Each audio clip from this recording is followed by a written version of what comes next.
Hi Guava Bees, and welcome to another episode of the Dear Guava Bean podcast.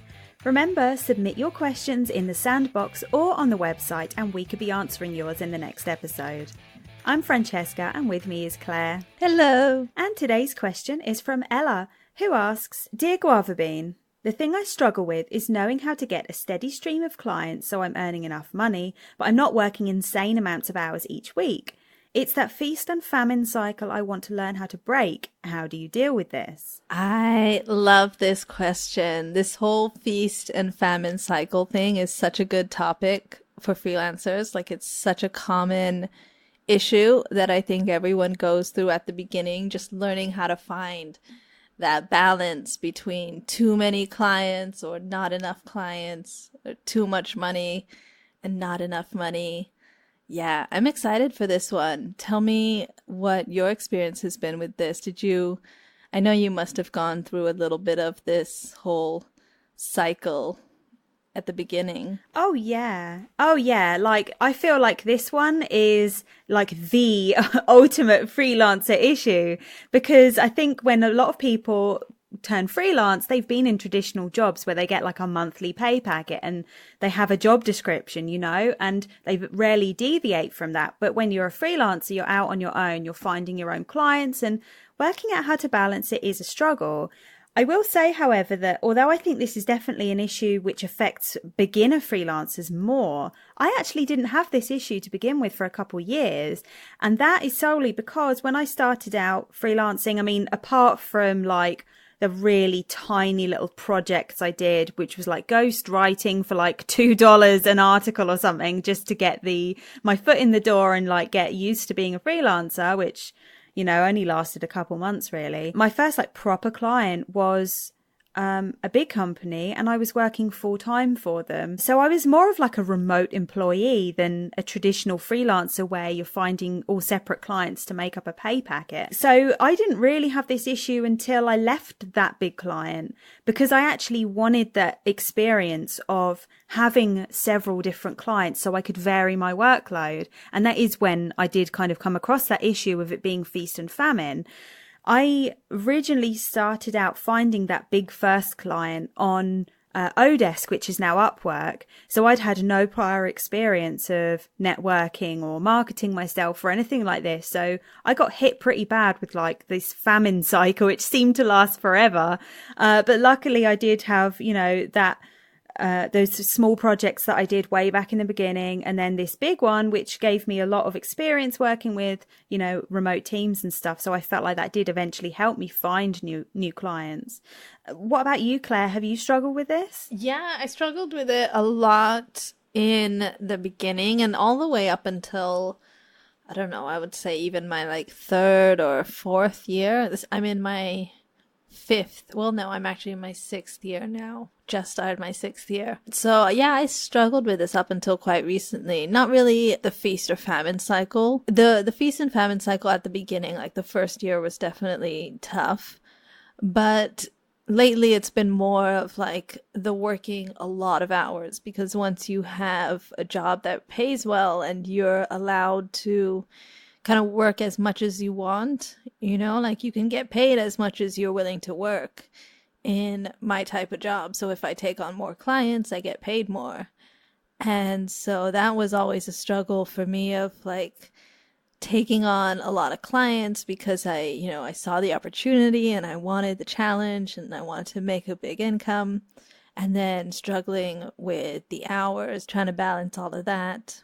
But when I started, like most people, I was definitely in the famine cycle where I didn't have enough clients, I didn't have enough work. I was slowly building it up, but it took me a good, I would say like 6 months to be in a place where I was like comfortably paying my bills with freelancing. And then, yeah, I had some big clients after that and made some really good, like I had some really great months that were definitely, like you say, that feast cycle. And I tried to save up as much as I could during that time. And then it swung the other way around, and like all my clients just suddenly disappeared. And I realized, like, whoa, this is scary. I have almost no clients now. And it really sobered me up, and it made me think a lot about, like, how can I prevent this? I don't want to be in this situation where I'm struggling to find clients and I have no source of income. So the solution that I found for myself was to diversify. I figured that if I had 3 or 4 clients and all paying like roughly the same amount, then that would give me a certain amount of security, because I would be, if one client was down, I could make it up in another area with another client. And having 3 to 4 clients would mean that I would never be like in that famine cycle. It would just be stable, and I felt like that would be the smartest thing to do. So that's kind of what I did. I tried to get like 3 to 4 really good clients and focus on them until one of those clients just became big enough that I decided to devote all my time to that one client and let go of the others. Was there like a period where you had these clients, and I know you just said one of the clients sort of became big enough where you could let the others go. Was there ever a period where, as one of your clients was kind of, their needs were growing and you still had these other clients, was there ever a period then where you just felt like totally burnt out? Because I've definitely been there. With that one client, like once I committed to one? Yeah, so I'm just curious whether like, before you only committed to one, like that almost transition period between having a few clients and then just transitioning to one. I mean, there must have been a time where you were still working for several clients, but the needs of them were kind of growing and growing. And then you kind of had to make the decision, okay, I'm going to cut these loose. Was there that point, that almost like breaking point where you were like, I am just taking too much on? Did you ever feel like that burnout where you're working just for so many clients and you've got so much to do that you almost feel like you have no hours in the day? Yeah, I've definitely felt that burnout several times. It wasn't at this time when I made the transition in that job, but I've definitely had that during a few times, when I've just taken on too much work and it's become way too overwhelming, and I've had to like seriously reevaluate my schedule and look at what I could let go of and what I could keep. There's been definitely times like that when I've had to let clients go when I realize like I just can't do everything at the same time. So yeah, I've definitely struggled with that, but I got better at it. I feel like now I'm really protective of my time and what I give, like my energy. And if I'm taking on the responsibility for something, that's a big weight on me. So I'm very careful now to choose work that I'm not going to feel is going to take up too much of my time, unless it's something that I'm really, really invested in. Oh, 100%. I can understand that. And I mean, I imagine that's probably because you've been at it for several years now. I think for beginning freelancers or people just starting out, I think maybe the feast and famine, or certainly the feast part, once you're getting the work in and maybe you realize actually it's swung the other way and you have too much, it can be kind of harder to let them go because you've spent all this time trying to work up to getting clients and now you want to let them go. I imagine that's a lot harder for someone starting out. And also, one thing that ended the feast and famine cycle for me was when I picked my niche. Like when I was working when I was trying to be diversified, it was safe for me because I was making a reasonable income every month. I wasn't in that feast or famine cycle, but I was doing a lot of different things and I hadn't done one particular niche. I was trying to just do as much as possible so I could have clients and have security. But when I picked one client and, devoted all my time there, I was able to niche down and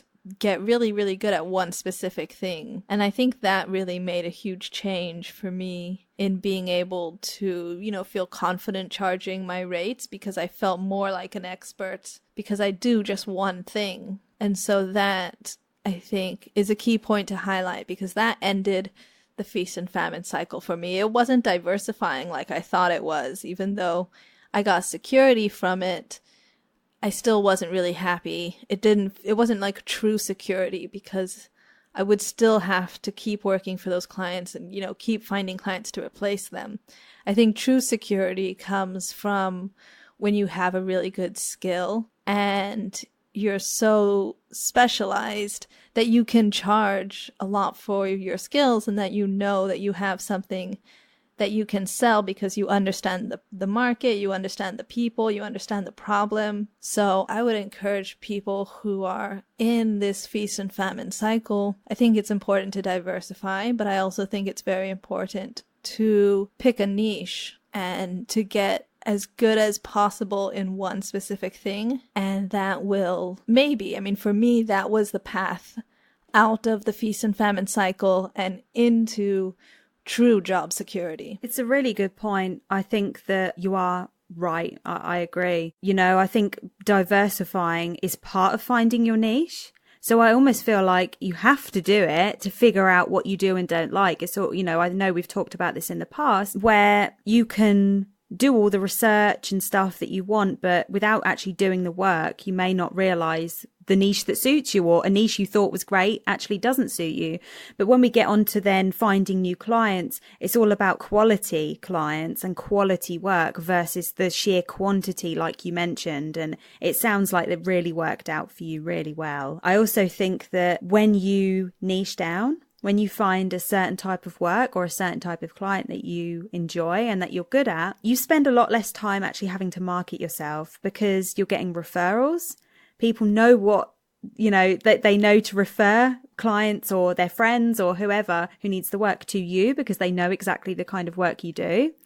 And I also feel you spend a lot less time kind of trawling, job websites and things like that, and just applying for everything and spending so much time trying to juggle, applications and correspondence with clients and figuring out what it is that you want to do. I think it does a lot for being efficient with your time when you niche down.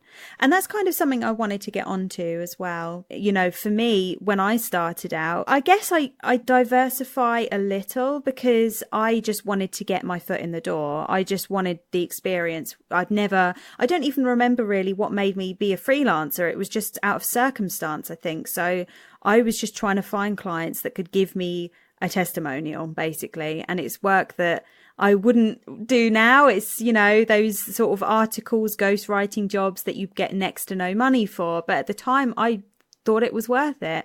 And then I used my previous kind of traditional job experience, which was in customer support and sort of account management and things like that, to find my first proper big client. So as I've already said, I didn't really have feast and famine, but I did kind of learn that, what I was good at and what I wasn't good at. So that definitely helped me sort of go on and find new clients that way. In the same way that you said you kind of niched down after you diversified. I guess I did the same thing, but in a different way. With these feast and famine kind of months, as I was talking about, when you're trying to be efficient with your time, and niching down definitely helps you be more efficient.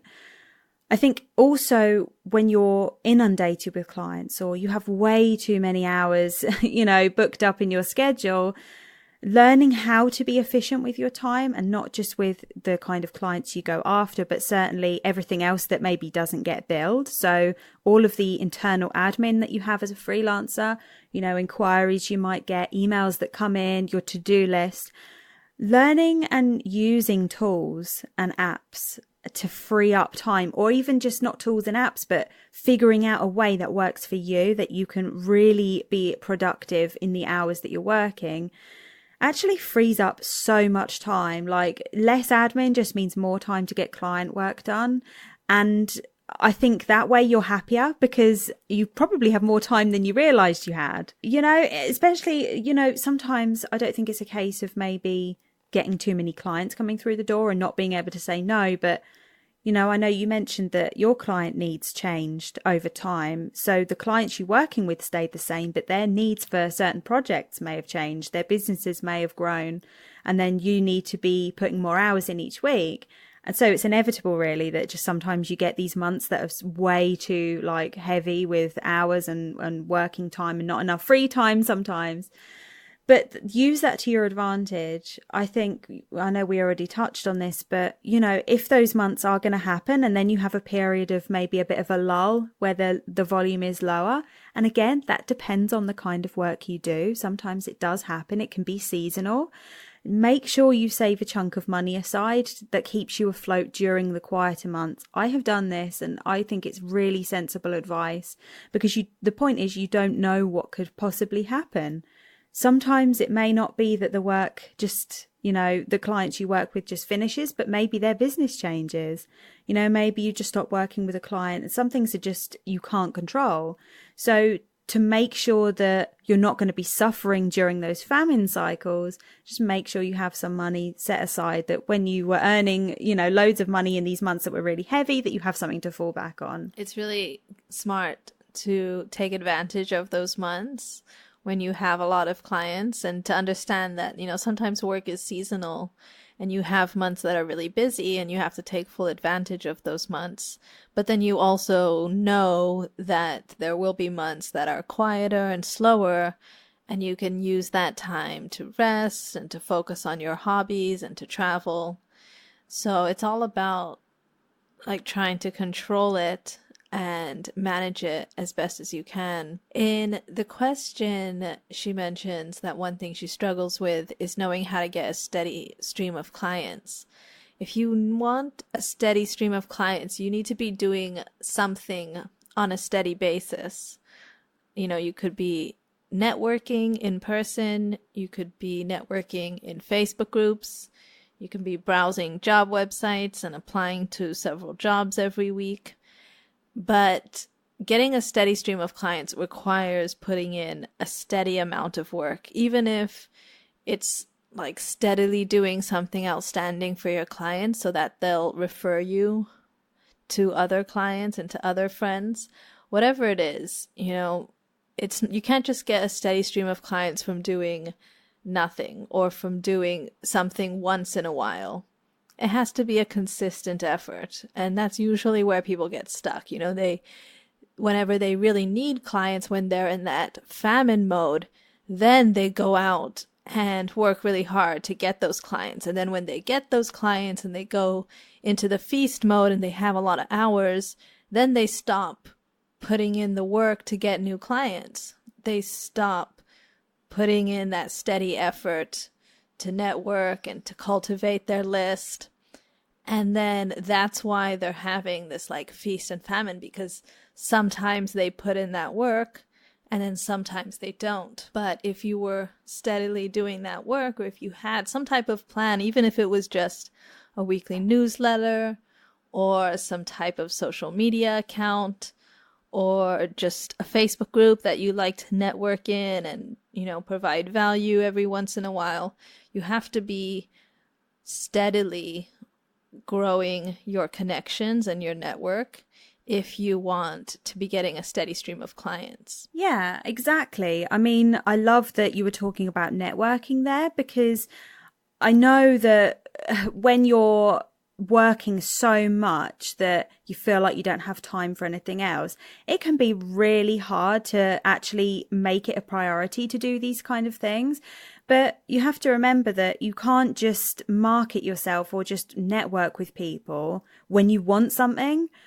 I think it's far more important, just in general life, but also in freelancing, to make sure you give to other people. So maybe someone's asked a question in a group and you can help with that. Even just answering that question if you know the answer, and just lending someone a helping hand just regularly, on a regular basis, where you're, for example, when you're friends with somebody, you wouldn't kind of expect them to do everything for you and you to never be a friend, right? You need to be a friend to have friends. And it's the same thing, networking is you just contacting and communicating with people and building a relationship in the same way. You can't just expect people to just give you referrals and give you jobs just because you're going through a famine cycle. You want to make sure that you're supporting people throughout the times where you're busy and quiet. I think that it's important to also remember though that, you know, during quiet periods, it does make sense to kind of ramp it up a little bit and make more of an effort while you have the time. But to neglect it completely when you're busy is really bad. You know, like you've said, you can't just kind of expect new clients just because you want them. You have to continuously and consistently make the effort to. I think consistency is a really big thing here.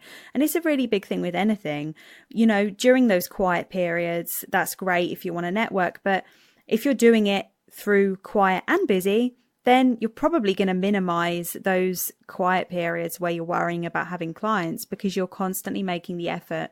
And so the work would continuously come in. And, you know, if you're too busy to take something on, it's okay to tell the person this. And often, especially if you've niched down, like you said earlier, Claire, they'll be happy to wait for you. Yeah, exactly. At the end of the day, being a freelancer means you get to choose your hours, even if you don't always get to, even if at the beginning, you know, you might have to work on someone else's schedule.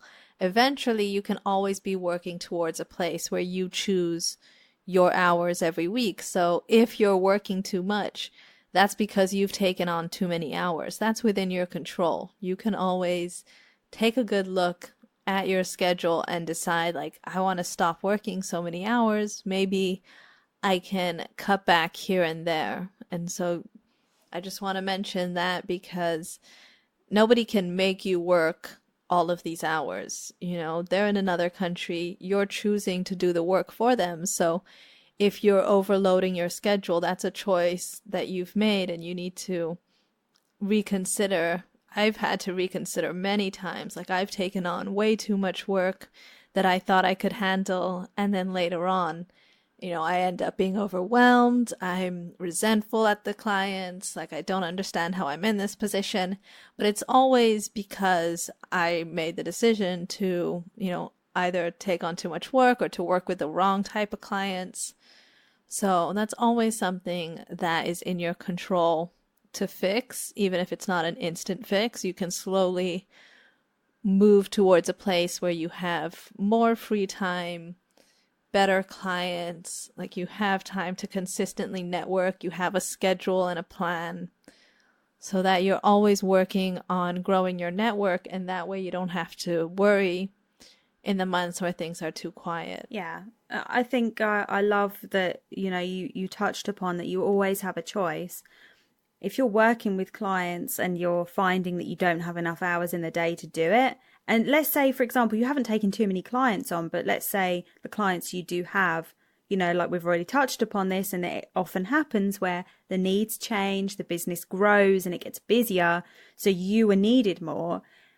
It's always best to be upfront in these scenarios, I think, because you don't want to kind of disappoint the client and not be able to do the work. But also, if they need to bring in someone extra, then that's an opportunity for you to maybe pass some of the workload onto a freelancer that you know. And, you know, that way you're kind of helping the people you know that are around you.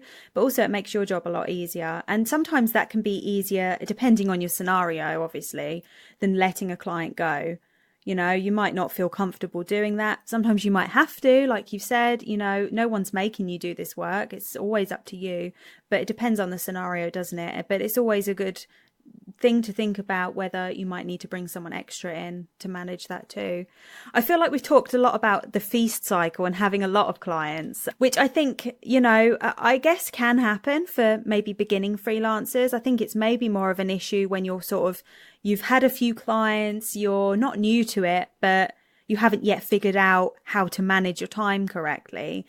But let's talk more about kind of what happens when it is quiet, because I know that's really scary. Like, that is a scary scenario for a lot of people. You know, like I said, when I first started out, I didn't really have a famine cycle, but it is a common thing. Are there any kind of useful ways that you could use your time as a freelancer that maybe if you haven't got new clients coming in yet, is there other ways that you can use your time wisely that are going to help boost your freelancing career? You know, one thing I can think of personally is, you know, if you have some extra time, are there maybe some courses or, some sort of skills you can learn and actually add to your kind of repertoire of skills as a freelancer that's going to help you gain clients. I think that would be a great way to use your time. Yeah, absolutely. Usually the famine cycle for me is when I do the most work. Like that's when I'll update my LinkedIn profile. I'll print out new business cards. I'll take a shot at creating my website. I usually do the most work in that famine cycle because I'm like motivated to do something. It's usually in the feast cycle when I'm just working. But I like that. Well, I don't know if I can say I like the famine cycle, but I think those moments are important. Like it's important to have those moments, and it gives you an opportunity to improve other areas of your freelancing. Like I said, to improve your website or to improve your LinkedIn, maybe things that have just gone out of date and you haven't updated them because you haven't needed to and you've had enough clients up until now. But now that you're in this situation, it's an opportunity for you to revisit some things, to update some things, to consider some new skills. Like you said, maybe enroll in a course that you want to do or try out a new hobby that you're interested in. There's a lot of opportunity in the famine cycle, just like there's a lot of opportunity in the feast cycle. You just have to prepare yourself well enough. Like if you're prepared for the famine cycle and you have enough money to survive for a few months without finding new clients, then it doesn't have to be a stressful time. Like you can take advantage of that time and do a lot that will help you in the future when you do get new clients. I think what you said is a really good point. One more thing I will add on top of that is that if you're a freelancer, I think you have to kind of get used to the fact it's probably going to happen where it's going to fluctuate.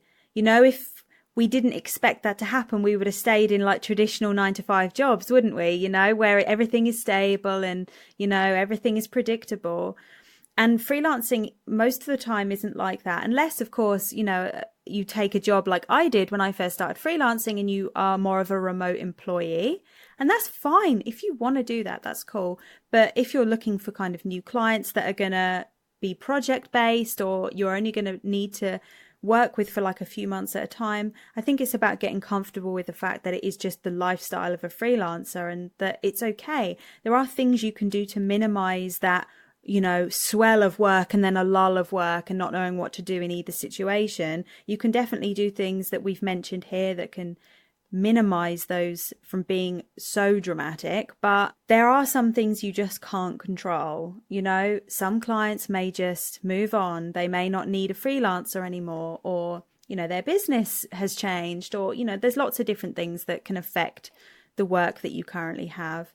But just knowing what to do in preparation and being able to expect those things to happen, I think that's the best way to deal with it, if I'm honest with you. And it does come from just experiencing these moments. And like you said, neither feast or famine is something to be frightened of. It's just, I guess, when you don't know how to deal with it, it can be quite scary.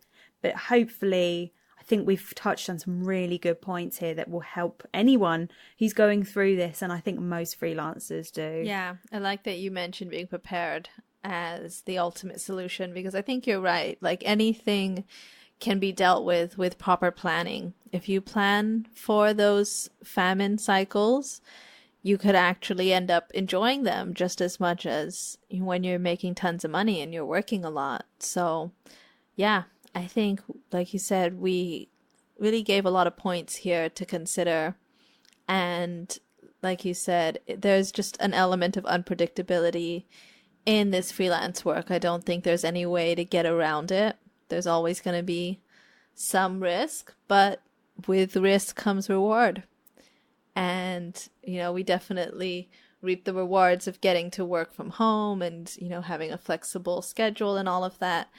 And this is just, unfortunately, one of those few little risks that you have to deal with as part of this lifestyle. I agree. And, I always think about the feast and famine thing. And I always often hear people say that freelancing, because of the whole having loads of clients one minute and none the next, that it's actually insecure and not a stable profession compared to if you had just like a traditional job. But I don't think that's true at all, because I always think that even if you are kind of fluctuating in work, you still are in control. You still have that choice, and you're still able to go out and find clients, even if it's not an ideal client, and say you're in a period where you need some money. It might be temporary, but you can still go out and find those clients. You don't have like this boss and, you know, loads of different line managers and things that are telling you what to do. And then I've been in scenarios where in traditional jobs, there's been a job one day and not the next. I've had that happen. But with freelancing, that doesn't really happen that much, you know, because you can always go out and find more work. It's a lot easier. So in that respect, I always think that although it might be different to what you're used to if you're a new freelancer, you know, and you've been used to those traditional kind of jobs, the feast and famine thing might be different, but it's not an indication that your job is not secure. I actually think the complete opposite. Yeah, absolutely. I think that's a good point to make. And I think it's important to know that this is a problem that people have usually earlier on, and it's definitely solvable. Like, you can get to a point where this is no longer an issue. And I've definitely gotten to that point where I haven't felt like I've been in the feast or famine cycle in the past, I would say 3 years. You know, it hasn't been a thing for me anymore since I definitely struggled with it a lot in the first 2 years. But since then, I found a solution to the problem. I niched down. I went 100% into one thing, and I found a solution. And I think you've also found a solution. Would you say that you're out of this cycle? Yeah, I 100%, but it did take me a while. You know, like I already said, the first couple of years, it wasn't an issue for me because I worked full time for one client. It was like being in a traditional 9 to 5, except I was a freelancer. And that suited me, to be honest. And then it was only when I left that client, and it was voluntary. I wanted to feel like a traditional kind of freelancer where I wanted different streams of income from different clients doing different work. And I needed that to be able to understand what I'm good at, what I like to do and what I don't like to do. So it was only really a period of like maybe 3 years or something where, and I guess that sounds like quite a long time now that I look back at it. But yeah, there was those periods of feast and famine, but it's something you just get used to. But now I'm much better at managing my time and understanding what to do in these scenarios if they happen, which it doesn't really anymore. Yeah, I agree. So that's a good thing to point out, that this is not something that you have to get stuck in forever. It's usually something that you're stuck in at the beginning while you're still learning how to balance everything and how to find clients. And then once you get familiar with freelancing and familiar with learning how to get new clients, and you pick a road that works for you, eventually you'll come to a place where this is no longer a problem and you are officially out of that feast and famine cycle. We hope this episode has given you some food for thought and helpful advice on what to do next if you're struggling with the same issue. Now it's your turn. We want to hear from you. If you have a question and want us to discuss it on a future episode, ask us in the sandbox, on the website, or using the form in our podcast email. It only takes a minute, and if we choose yours, we'll send you a free guava bean mug as a thank you, so you can enjoy your favourite drink while listening to the show. For now, that's all from us. Until next time, keep working online and living free. Want to know more about the Freelancer Sandbox? Visit guavabean.com/sandbox to start your free trial now.